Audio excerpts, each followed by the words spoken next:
Well, kind of the same old stuff, just corn planting here. That's all we're doing.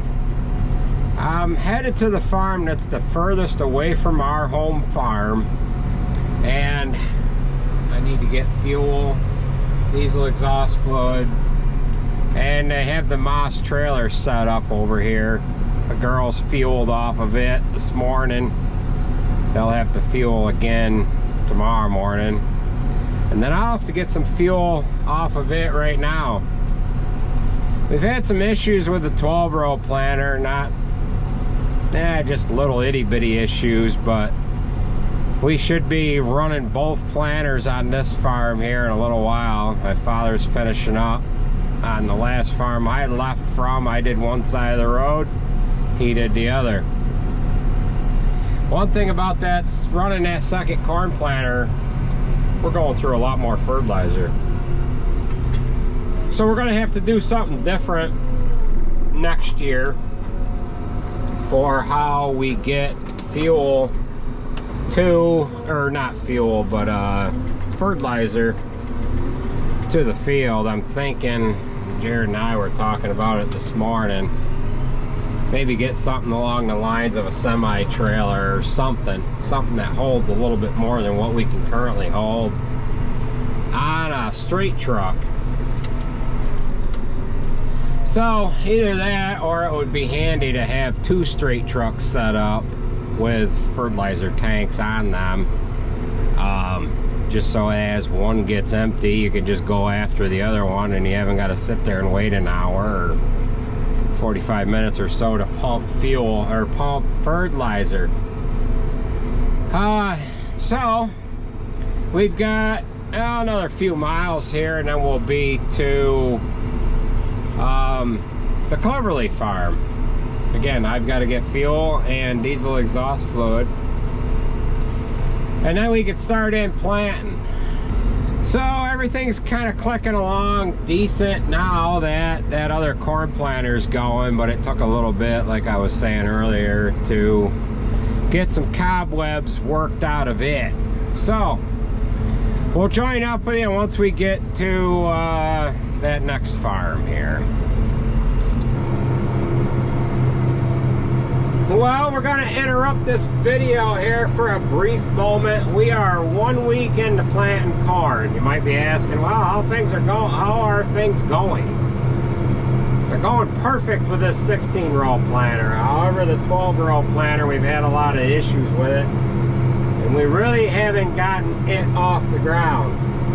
So the one reason why I'm interrupting you guys here during this video is Olight's having a sale. It's going on right now, their May sale. They do this one every year, and they usually feature stars and stripes and whatever like that. I don't know why they don't wait till July, but yeah, whatever. One item that they have is the Olight pen. It's in stars and stripes. It's a little different than the previous Olight pens. It has a little pedestal that'll sit on your desk. You can set the pen in it. And what this is a USB charger. This pen, and I'll show you with this one that I have in my pocket, it has a light on it. Now this one I carry with me all the time. It's a black Olight pen. It's got replaceable cartridges in it. It's got a little light on there. I don't know how handy that light is, but it's got a nice heavy-duty pocket clip. Now I've had this in my pocket now for better than a year, so it is durable and it stands up. I'm not just saying that stuff. It is expensive though, but that's one thing about this Olight stuff. You buy one item, you're going to be buying more of it. I do have to warn you there. The other item that they sent me, and it's kind of featured in this sale, click on the link in the description. I'm getting long-winded here. I don't like to flood you guys with this stuff, but they have their Olight pocket knife in the stars and stripes. Comes in, it's not a belt loop case, it's just a case maybe to put it on your desk or whatever. And this is the knife here itself.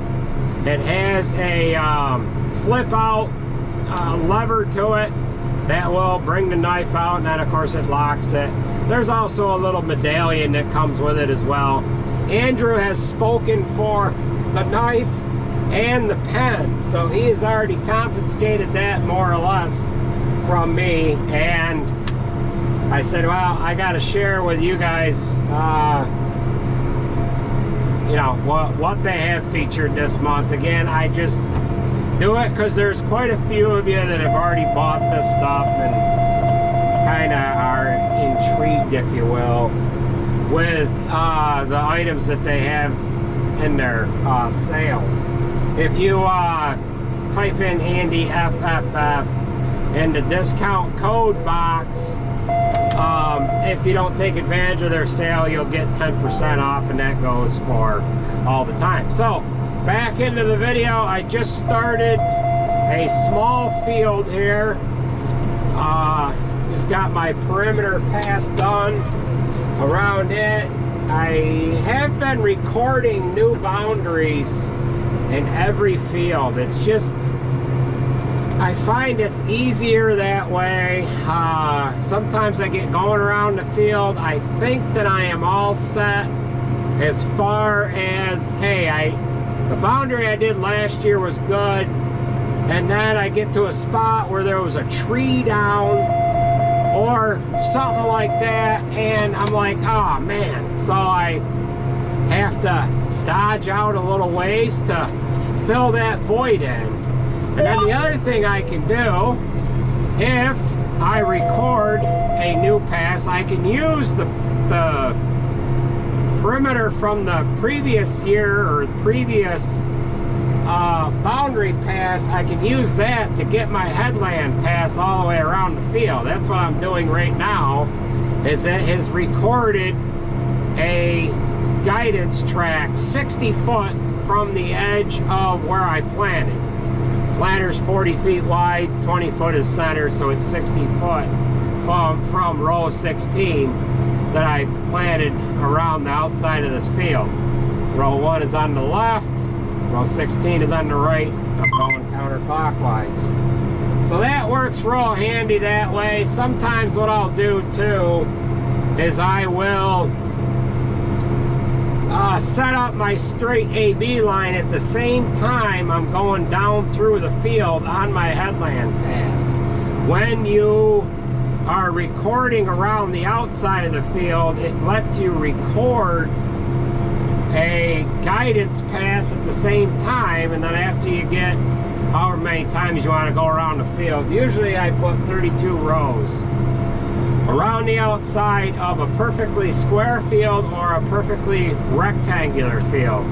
If I got a field with a headland that's on an angle, I go 3 passes just so that I can leave the planter in the ground until that last row gets up to that unplanted ground or gets up to the outside pass. I can lift up, turn around, go back the other way. So with that being said, let's get back into the rest of the video here. Between the first video you've seen of planting until this one, there's only been a couple of days. However, from this video you're seeing until this present moment, because I stepped into this video several days later, I haven't filmed much. It's been uneventful on my end until today. I did have an issue, which you'll see that here in a future video. I am also doing planting via a prescription. They've taken yield data from this field, and I'll show you that in a future video as well. There's different zones, and it is planting according to those different zones, and that particular variety of corn that I'm planting will accept or is good for so many thousands of seeds. We're running right around 34,000 to 36 on the silage corn, and we try to be around 32 on the grain corn, but my agronomist is telling me to stay right up there, stay right at 34. But I'd always kind of crowded around 30,000 on grain and 34 on silage, and went with it. So with that being said, let's get back into the video here. That beeping that you're hearing, that is the warning for the fertilizer. What it's doing is it's recognizing that the planter is turning. One side is got more of a rate going down than the other side because the one side is speeding up, so it recognizes that it has a lesser rate going on those particular rows, and then it gets all nuts and crazy when the other side of the planter is slowing down on a corner, and it's saying, hey, you've got something going on here, you're putting down too much fertilizer, and then I lift up the planter, that cancels that warning. So that fertilizer system it's right dead nuts on. I really like that. It has worked really well. We haven't had any issues from the other day. When we initially started planting corn, we did have that problem with the algae that was in the tank, and that fertilizer actually cleaned the tank out. Luckily, we only had 400 or 500 gallons of fertilizer in there. Had we had the whole tank full, I don't know as if the algae would have been diluted enough to have not plugged the filter as frequently as it did. But we've got to put a fair amount of chlorine or something in the water when we use those tanks for watering down hay when we get issues with the chopper gumming up. Now you might be saying, gee, Andy, isn't that fertilizer bad for the cows? We rinsed the tanks out pretty good before we sprayed it on the hay, and as far as that goes, you've got just a little bit of fertilizer left in the tank. Even if you didn't rinse it out, you're adding 3,000 gallons of water to that little bit of a solution that you have in the tank, and then you're spraying that on a windrow of hay that is getting dispersed across a pretty large volume of hay in the bunk. You wouldn't want to have that truck filling water troughs off that tank, but we were conscientious about cleaning that tank out, and that tank didn't have any fertilizer in it. We filled it full of water, drove it around a little bit, and then dumped all the water out in the lagoon. Actually, I think they cleaned out manure trucks with it, and then we filled them again with water. So, back to the video, folks. I had jaw-jacked here enough. I don't know where I'm going to interject this into the video, but yeah. So, thanks for listening to my banter.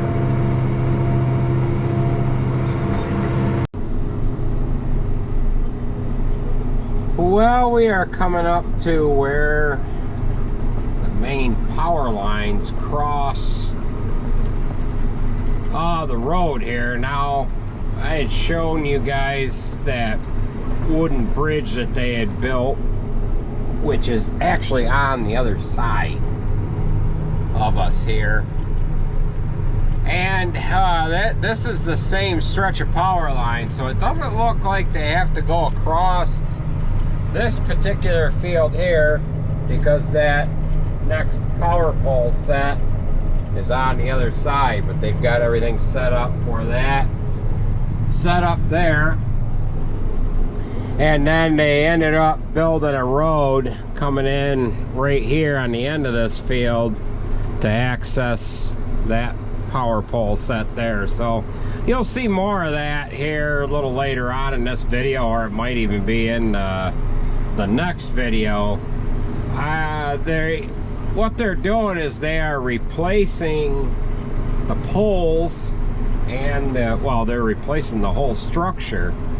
I'm not sure if they're going to put wooden poles back in, or if they're going to be replacing the structure altogether with galvanized steel.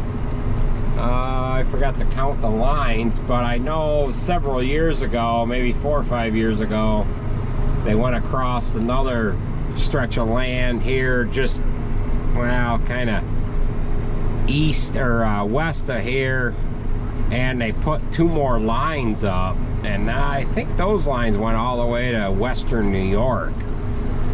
But we'll have to kind of see how things go throughout the summer here with the progress that they make on replacing these poles. So the farm is just up here around the corner. We'll be there in a hot minute, and we'll get loaded up with fuel, diesel exhaust fluid, and then we'll start in planting.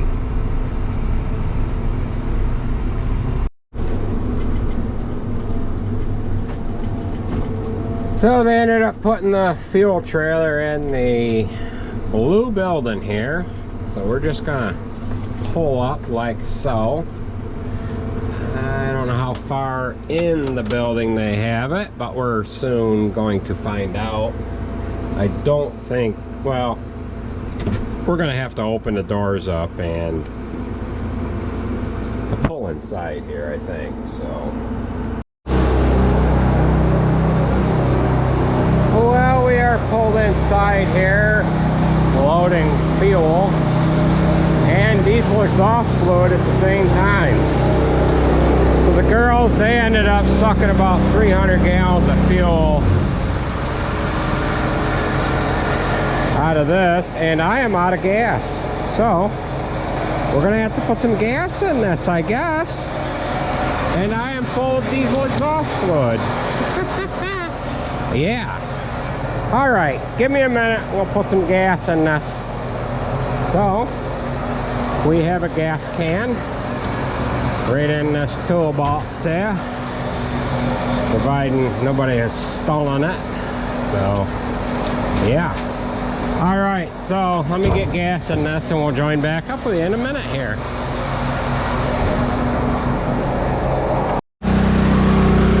All right, it didn't exactly need gas. The gas was turned off right here. So we'll get some fuel pumped into this, and then we can go ahead and roll on out of here. They brought the big air compressor over because the skid steers were overheating, so they used this compressor to blow the radiators out. So this is the building that we parked the trailers in. A couple of them are already pulled outside, along with the Freightliner silage truck. So might as well get our def cord rolled up. The battery's not going to do too good charging in here because the sun really can't charge that. Charge that battery up too well if it's inside here. So let's get fuel pumped and we'll get our hose rolled up or the def pump. All right, so we can roll on out of here. That tractor held about 90 gallons. So between the 300 they took out earlier plus the 90, there's only about 500 gallons left in that tank. So we'll have enough fuel to fill everything up tomorrow, and that will have to go home here tomorrow night. So we'll go ahead and head over to the field that's out in behind this cow barn, which is across the road here. So my father will be over here in a little while, and what we'll have to do is jog over to that farm that we just got done planting and grab the fertilizer truck, bring it over here, and have it so that we can fill with fertilizer.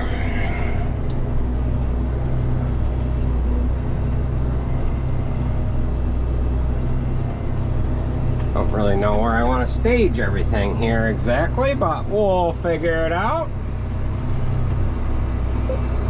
Yes.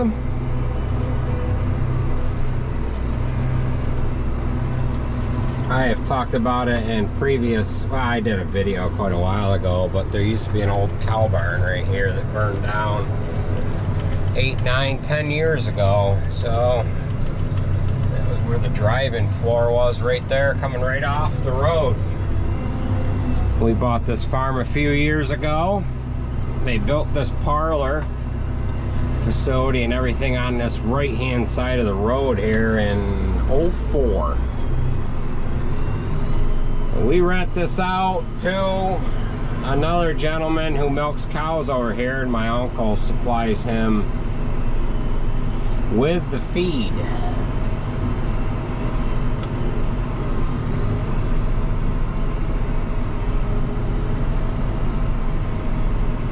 Yeah. All right.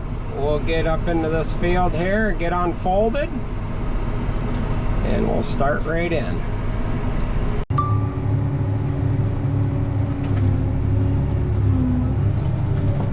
Well, we have just popped the drone up in the air, and I am getting turned around on the headland here. I haven't got much left to plant on this one field that is in behind the barn.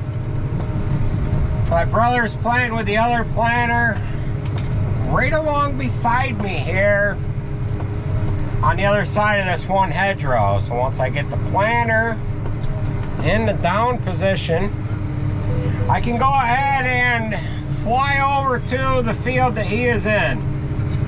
So like I said, we are right in behind Cleverly's cow barn. When we filled up with fuel, we were right across the road there. You can kind of see that blue building off in the distance, kind of to your left-hand side.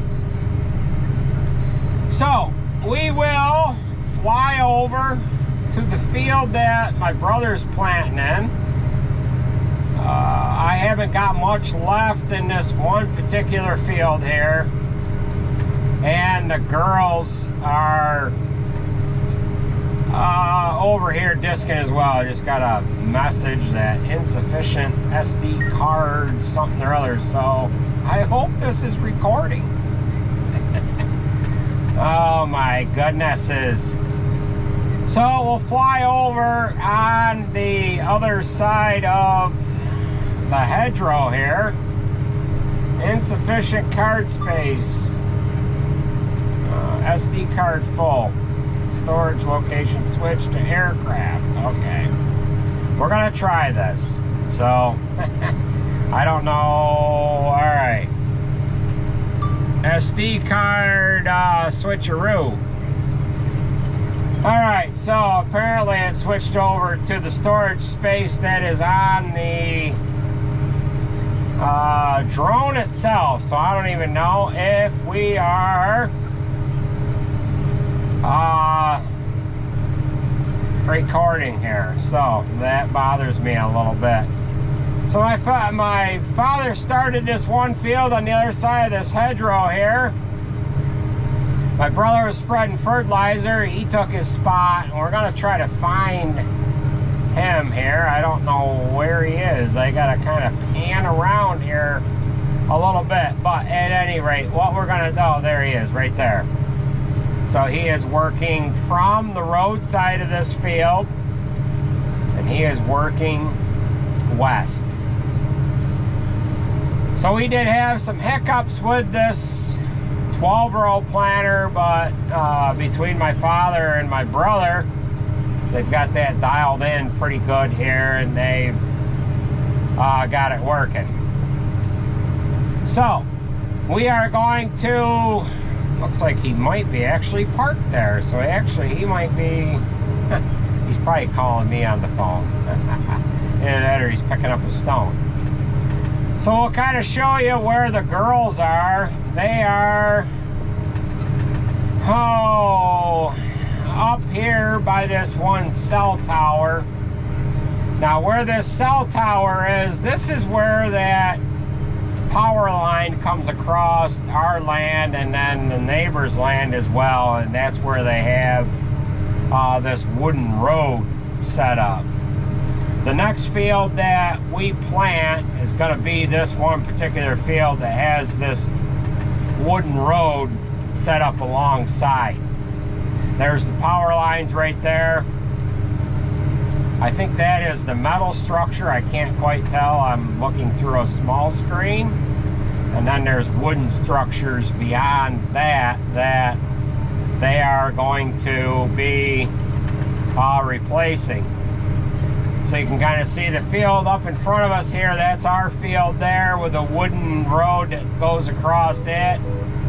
And it doesn't appear that they have really done anything since they've set up this road that is going across this cornfield and across the hayfield. Oh, we are panning around too much here. Come on, come on. Sorry about that. We are probably too far away from the drone. I don't know where the girls are at, but I don't know if they're in here or not. But at any rate, I have a weak signal.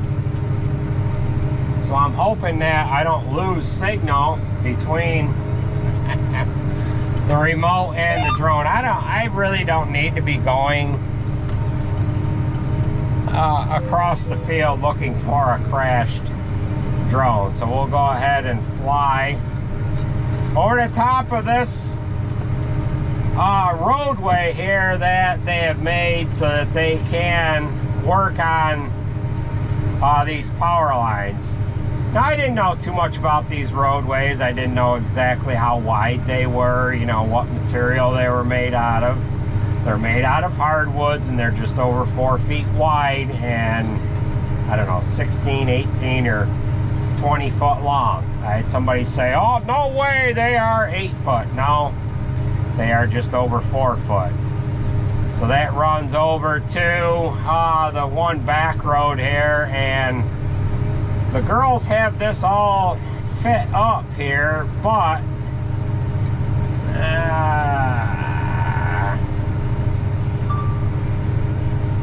yeah, they've got this all fit up here, but I can't quite tell where they are at. And then, of course, the drone is not responding too awful well because I'm too far away.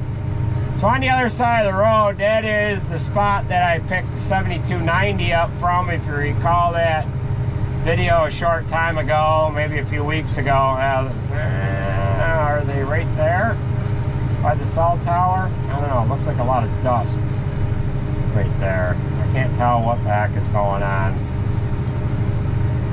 I'm sorry, this footage is not going to be all that great because I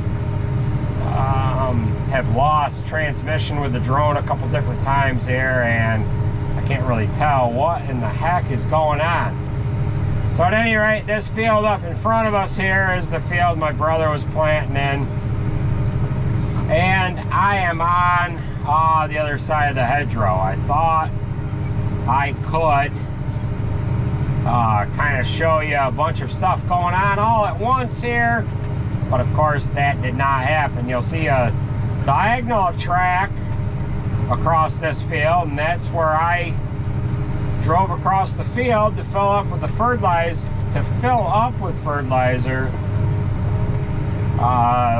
The fertilizer truck is parked in this one particular field that my brother's planting in, and then of course the field that I am in is right there. You can kind of see me on this side of the barn.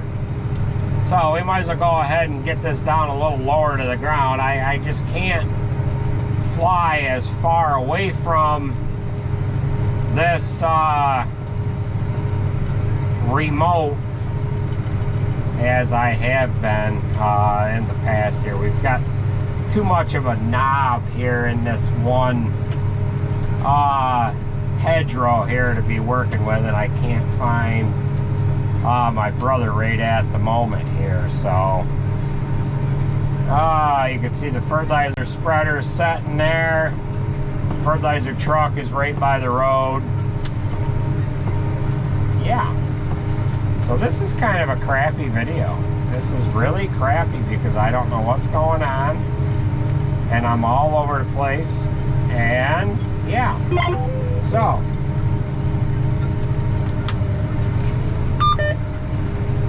Now we're turning around on the headland here.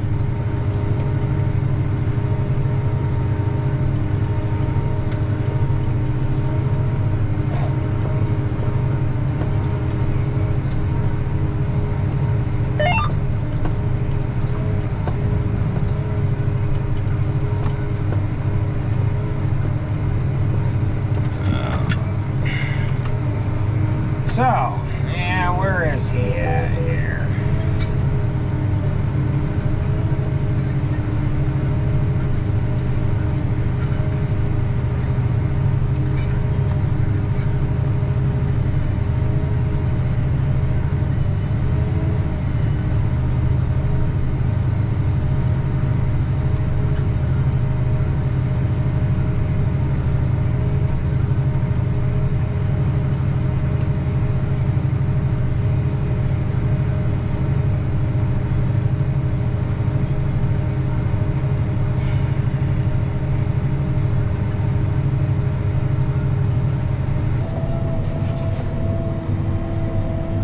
Well, I think this is gonna more or less conclude this video. At this point, I do not know if the footage from the drone is usable or not. So if that footage was usable, then you will have seen it already.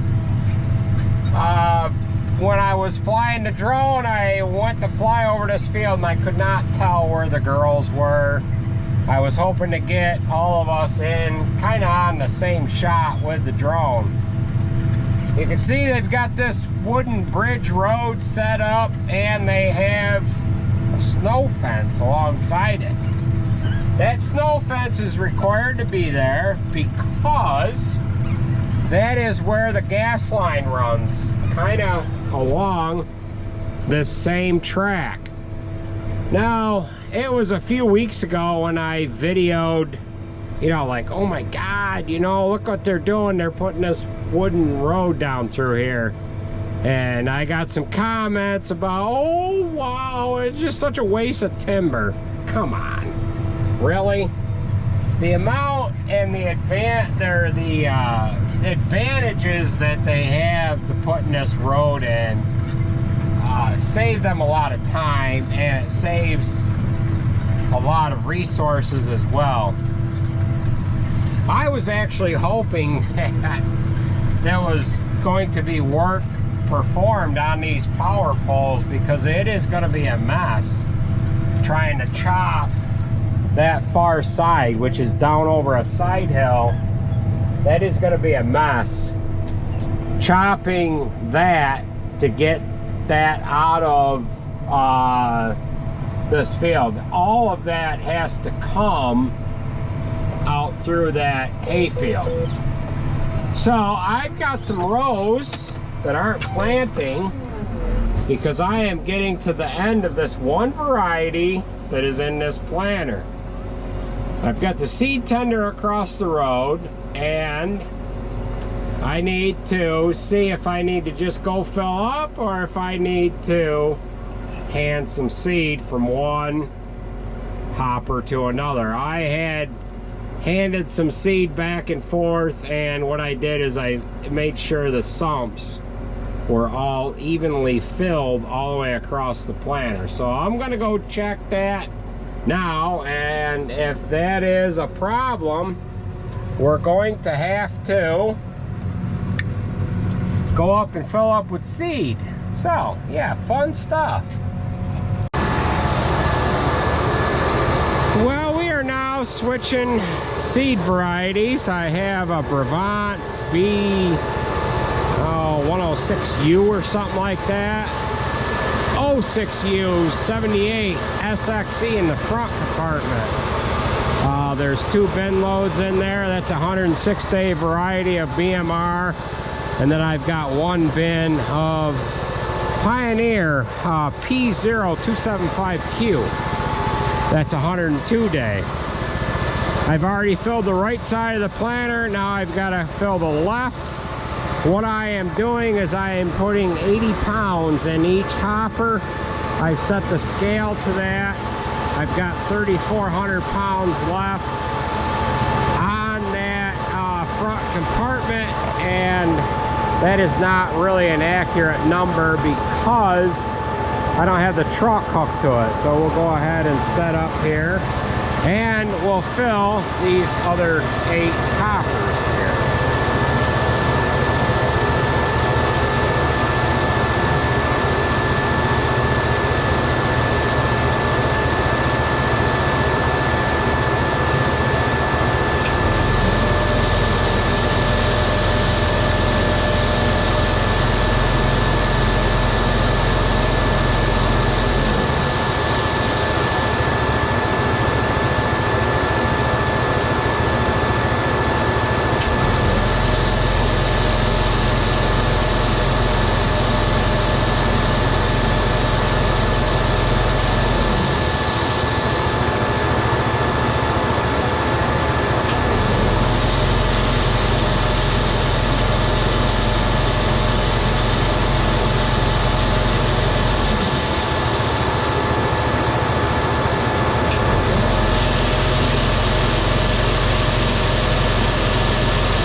Get all of our lids closed, and then we'll go back across the road and continue our headland pass around the outside of that field. We're going to leave this auger all just like a so, and we will be able to come into here a little later on and top off a little more seed if and when we so need it. So we'll join back up with you in a couple minutes here once I get the toppers all closed down.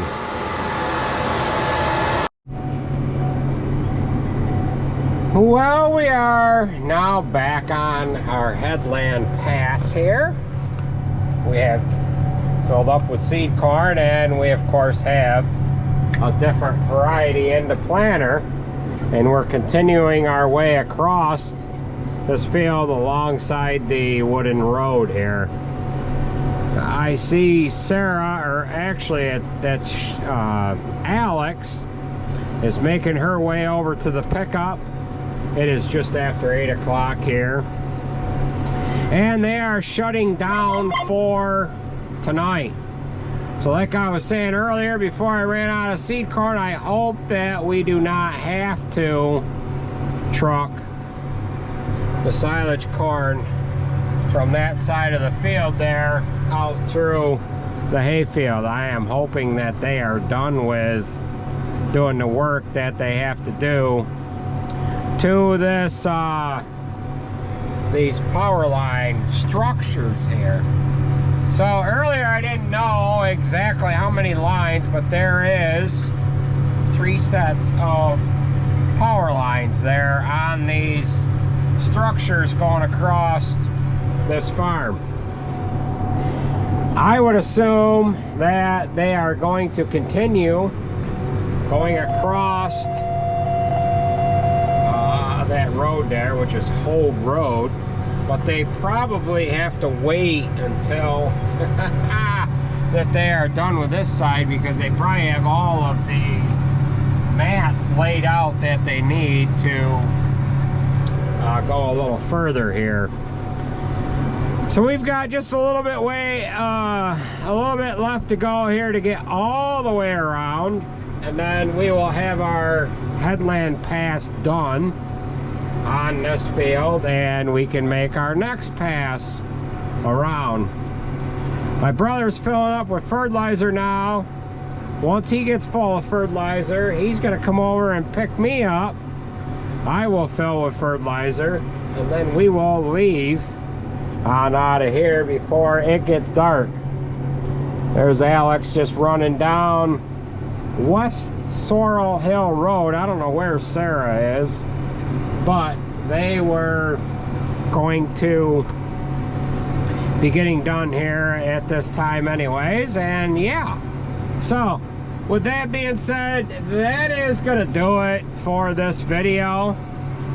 Again, at this point, I don't know if the drone footage worked out. If it did, it did. If not, I do apologize for the lack of the drone footage. So with that being said, folks, thanks for watching, and we will catch you at the next one.